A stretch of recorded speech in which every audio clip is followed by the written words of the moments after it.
evening, Northeastern, and thanks again for joining me on another NUTV News Show. Tonight, I will be sitting down with two members of an on-campus student group that was recently suspended by the university on March 7th for reportedly not operating their organization within the boundaries of university policy. The Northeastern chapter of Students for Social Justice in Palestine were informed by the Center for Student Involvement that their chapter had been suspended for at least a year. Two of their members were subject to interrogation by police. What were you guys sort of hoping to accomplish through posting the eviction notices, and what sort of dialogue were you hoping was going to ensue? So we made these little flyers that said eviction notice at the top, and the first sentence was something like, your dorm is going to be demolished on this day and you must move out.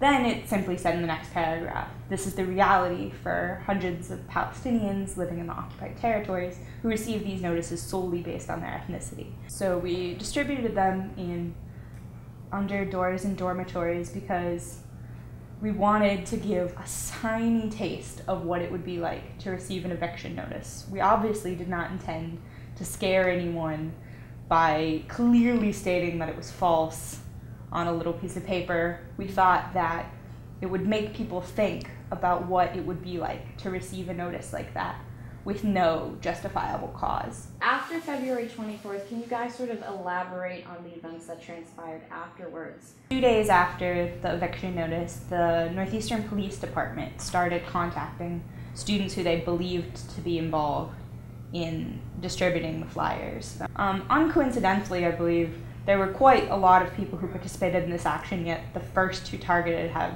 distinctly Arab or Muslim sounding names. I don't know if that's a coincidence or not, but in the context of Islamophobia in the United States, I would posit that it probably is not. These two students on the first day were interrogated by NUPD officers who stated that while the students weren't facing any kind of criminal penalties, but that raises questions for us of why the police would be involved in the first place. So the rest of the students, after the police began contacting us, declined to speak with them because we've had a history of being persecuted on this campus, and we wanted to speak with some of our advisors about how to move forward. And the police also showed up at certain people's homes unannounced and tried to interview them as well, which is a pretty unprecedented step, especially with being accused of really simple kind of administrative violations, distributing leaflets without permission. Is a pretty extreme measure to take.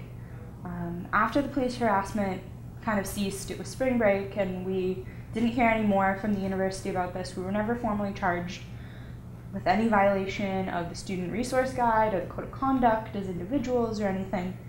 And then suddenly, the Friday of spring break, March 7th, we received a notice that we were suspended as an organization completely. They cited a litany of both old charges that we had already dealt with in a process with the Center for Student Involvement, as well as things going back even further to 2012 that SJP had never been previously accused of being involved in, as well as charges relating to the most recent distribution of leaflets.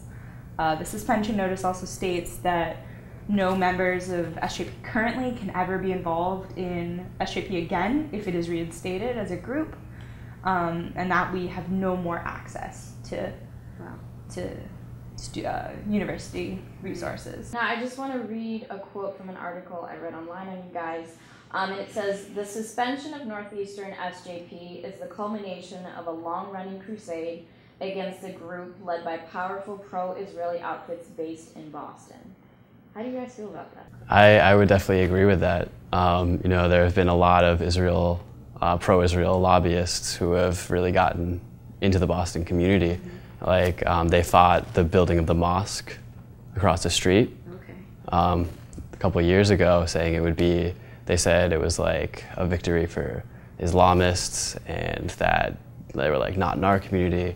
And this is funded by the same people who have released videos attacking SJP members and professors who have supported us. And that has resulted in a lot of strife for those members. So this is just, you know, the next chapter for us. One of the largest living donors to the university is Robert Shulman, whose building we're sitting in right now. And Robert Shulman, for many years, has been affiliated with the Zionist Organization of America, who's explicitly a pro-Israeli lobbyist group. But Mr. Shulman has been instrumental in pressuring the university. What are the next steps you guys want to take? We're definitely going to look at our options and see what's open to us. You know, we've had so much support from student groups here at Northeastern. You know, we've heard from people in solidarity from Tufts, BU, all the way to places like Belfast, London, and Palestine itself.